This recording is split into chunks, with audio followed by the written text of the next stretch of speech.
Pop Quiz, Year 3, Unit 4, The Gilded Age. If you're one of the many dads who are listening to Pop Quiz for the very first time, prepare to enjoy yourself. Whether your whole family is new to Tapestry of Grace or you're just starting to get more involved, this program is designed to make learning a full family adventure. You'll be touring a fascinating part of history for the next 9 weeks, known as the Gilded Age in America and the Age of Imperialism worldwide. To gild something means to cover it with gold. An item so gilded is not pure gold, but it looks as if it is.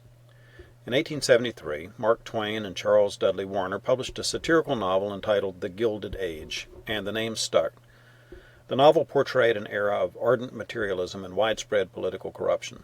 It seemed so apt. The last quarter century of the 1800s in America displayed much worldly wealth and prosperity for the upper classes.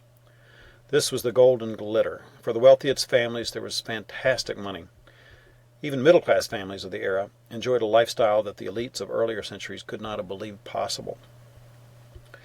But the wealthy and genteel middle-class Americans enjoyed their golden lifestyles in part because others, like immigrants and poor factory workers and farmers, toiled and lived in crushing conditions of poverty, discomfort, and filth. They were the common stuff of which the era was really made, the lives that were lived underneath the thin layer of gold.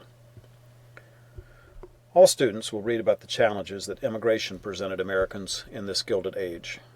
Dialectic students will spend 4 weeks getting to know one of the most famous immigrants of all, Andrew Carnegie, who rose to become a captain of industry. His life links 2 of our big themes in this unit.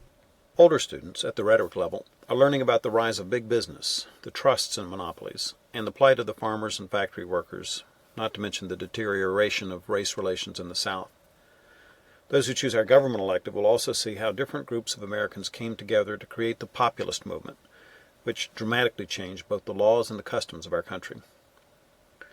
Rounding out our study of American history in the 1800s, we'll cover the administrations of 6 more U.S. presidents: Rutherford Hayes, James Garfield, Chester Arthur, Grover Cleveland, Benjamin Harrison, and William McKinley. Older students will end the unit by noting the emergence of the United States as a colonial power and a player on the international stage.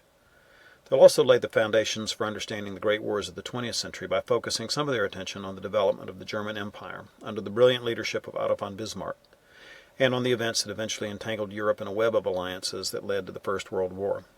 At the same time, younger students will enjoy learning about a host of famous personalities of the era, such as Booker T. Washington, W.E.B. Du Bois, Helen Keller, and Marie Curie. Let's break down what they'll all be learning. Week 28 starts off our study of the Age of Imperialism, with rhetoric students learning about some major reforms in Great Britain and in Russia. This material is pretty heavy morally and complex politically for younger students. We don't want to give the grammar level more than they can handle, so they'll do a 3-week mini-unit on Africa instead. Once our 3-week study of Africa and imperialism is done, we turn to American immigrants in week 31. During the Gilded Age, a record number of immigrants poured into the United States, mostly from Southern and Eastern Europe.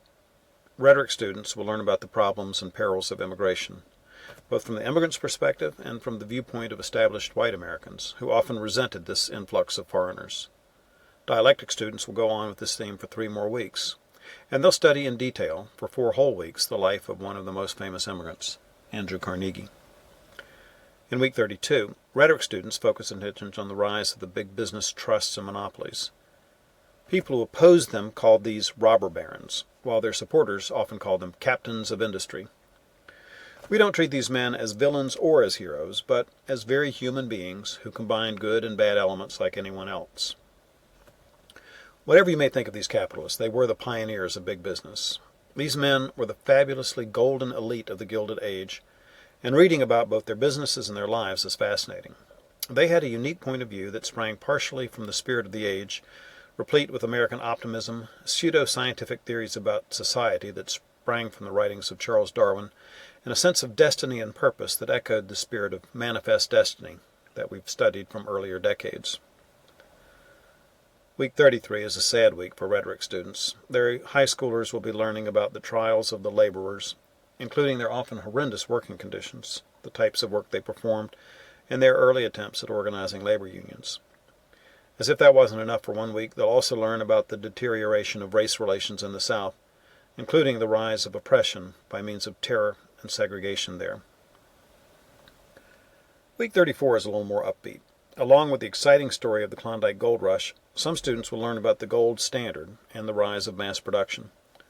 Rhetoric students will turn their attention to America's farmers in the Gilded Age and the rise of their Alliance organization and their new National Populist Party. In week 35, rhetoric students will read about Otto von Bismarck's activities in consolidating the new German Empire and about the establishment of Austria-Hungary as a dual monarchy after her loss of influence and territory during the Austro-Prussian War. Dialectic students are beginning a 2-week study of the rise of American imperialism and the acquisition of an overseas empire. The first week centers attention on the history of Hawaii and American attempts to annex those islands during the last years of the Gilded Age. Grammar students will study some famous and inspiring women that week, Helen Keller and Marie Curie. America finally jumped into the empire-building game at the very close of the century. Older students will learn about the activities of Teddy Roosevelt and America's attempt to help the Cubans free themselves from Spain in the brief Spanish-American War. They'll learn how America acquired Guam, the Philippines, Puerto Rico, and a military base at Guantanamo Bay, Cuba. They'll also learn about some other conflicts that occurred about the same time, the Boxer Rebellion in China, and the Boer War between Dutch settlers and British troops in South Africa. And rhetoric students will keep an eye on rising tensions in Europe, especially in the Balkans, that would lead to the First World War. We'll cover all these topics as we trace the successive administrations of 6 U.S. presidents: Rutherford Hayes and James Garfield in week 29, Chester Arthur, week 30, Grover Cleveland, who had 2 non-consecutive terms, which we study in weeks 31 and 33, Benjamin Henry Harrison, whose one administration fell between Cleveland's 2 terms, covered in week 32, and William McKinley's first term, which we cover in week 36.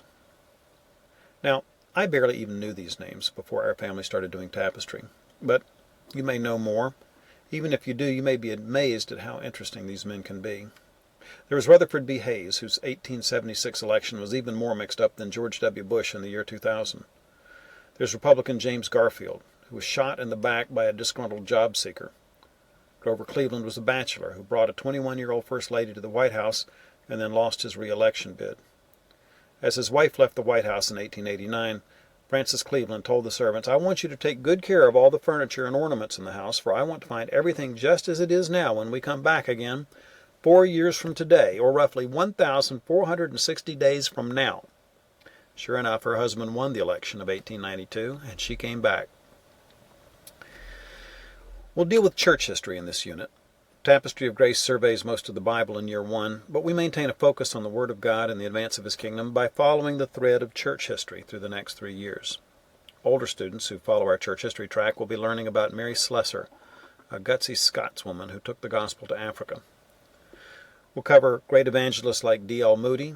In later weeks, older students begin biographies of the life and ministry of the man called the Prince of Preachers, Charles Spurgeon. If you haven't bumped into this magnificent Baptist preacher before, prepare to be delighted. During his lifetime, newspapers telegraphed the texts of his sermons across the Atlantic to be published in America. Although he's been dead for over a century, more than 1,600 of his thousands of sermons have been re-recorded and are available online. But, as our biographers show, his passionately biblical ministry contrasted to the changing climate of Christianity in Victorian England. As you start this unit, look forward to the end of it. Has your family ever held an end-of-unit celebration? If you have, you're probably already looking forward to the next one. If you haven't, the end-of-a-year plan is a great time to start the celebration tradition. You can even turn it into a family vacation. We live on the East Coast, so our family took a trip to New York City when we reached the end of year 3. We wanted to visit Ellis Island and watch Les Miserables on Broadway, which our high school kids spent 5 weeks reading. We still have the pictures of our kids posing in front of the New York City skyline. That's an irreplaceable photo, because we took that trip in June 2001, just 3 months before the Twin Towers came down forever. That picture reminds me that every moment with my children is irreplaceable. You're wrapping up year 3 of Tapestry of Grace this unit. If your family has been doing tapestry for years, you're coming down the home stretch. When you finish this unit, your kids will be entering their senior year of this 4-year tour through history. If you jumped into tapestry midstream, don't worry. It gets all the more interesting when you take what you've learned this time around and go back to the very beginning. So, Whether you're an old hand or totally new to tapestry, sit back, relax, and prepare to enjoy the adventure.